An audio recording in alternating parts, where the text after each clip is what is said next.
Ladies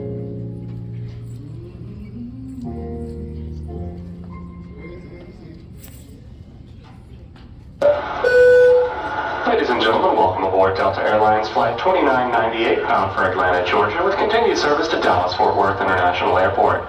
All carry-on items should now be stowed securely, either in an overhead bin or under the seat in front of you. All aisles, exits, and bulkhead areas should now be clear.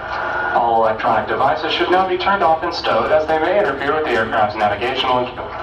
Once again, welcome aboard Delta Flight 2928 to Atlanta, and thank you for flying Delta.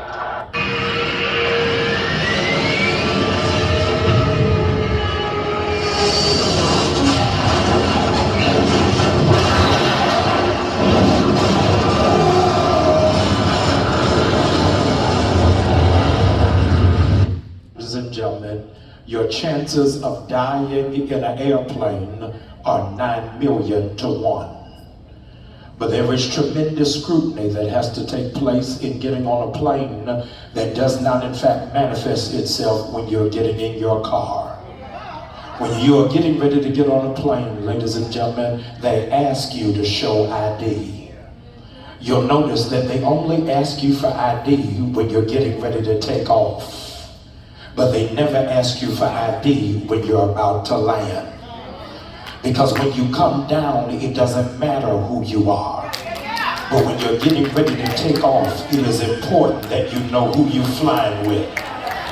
This has been a season, ladies and gentlemen, that God has just been checking what you are made out of. And there are some people who are not prepared to take off with you because they don't know who they are. If they knew who they were, they wouldn't be in your business. They wouldn't be worried about who you with.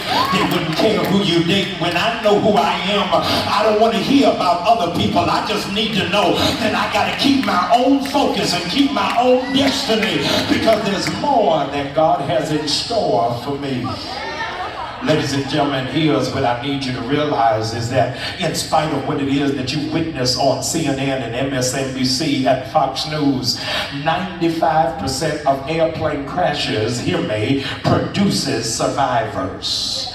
You didn't know that 95% of airplanes that crash, there is somebody that walks away with their life intact. And it's hard for you to tell because you're sitting on a row with people who got on their church face and you got no clue and no evidence that they've come through a crash. But you were sitting next to somebody who survived being laid off, survived having their heart broken, survived being in an unsupportive family, survived being stabbed in the back by phony friends, survived being hated on by church members, survived having their dreams short-circuited, survived going through pains and problems and sickness, divorce and diseases and death. But by looking at them, you got no evidence of it because they're able to say, I walked away with no scratches. And you ought to just be shouting because folks got no idea what you had to walk away from, but you survived.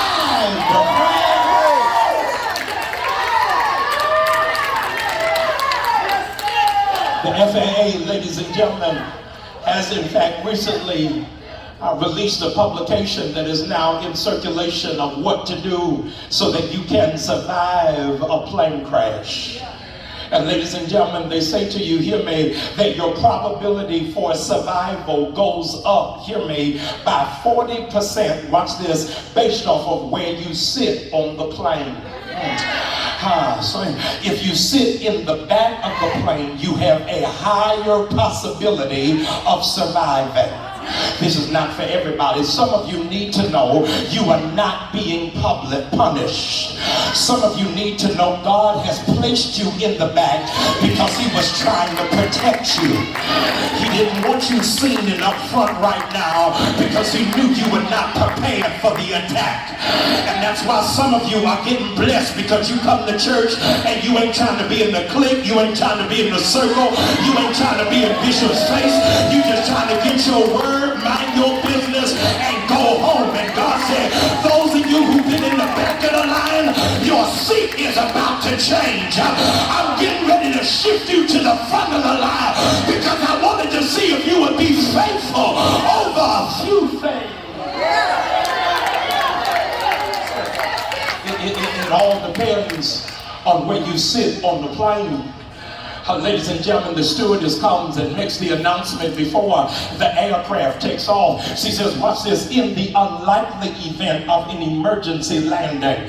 That's a code word for crash. In an unlikely event of an emergency landing, watch this, an oxygen mask will in fact drop from the ceiling. Apply it to yourself before you try to assist anybody else. This is just for 200 radical worshipers. God told me to tell you, in this season, I am giving you permission to be selfish. I am giving you season to take care of yourself. You've been doing everything for everybody else, but the Negroes didn't appreciate it. They didn't say thank you. You couldn't even sleep worried about them. You fasted and they eating. God said in this season, buy the shoes, touch your water. Take yourself on a trip. You gotta do something for you, but you poured out already.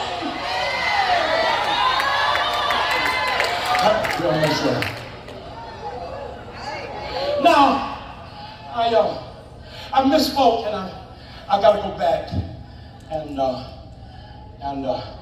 then I'll be finished.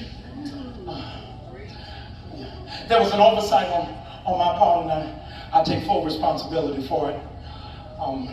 So I need to clean it up, just to exonerate myself. So you didn't think I didn't do my due diligence. I said to you, ladies and gentlemen, that in the unlikely event of an emergency, your survival goes up, hear me, based off of what seat you sit in. I told you that you've got to apply oxygen to yourself first. God help me. There's a critical part in the stewardess flight attendant's remarks that I forgot to give you. According to FAA regulations, in America, there cannot be an aircraft, hear me, that can go up in the air, watch this, without an emergency row. There's got to be one row on every plane that even if everybody else goes down, there's got to be one row, watch this, that's prepared to break the door down. So that everybody else, God help me, who's riding is going to find a way of escape. I don't know y'all like that, but I came to find out which row is the emergency exit. God said if I can just find one row of radical worshipers, every person connected to you is getting ready to find a way of escape. If you're sitting on an emergency exit, would you shout like a king?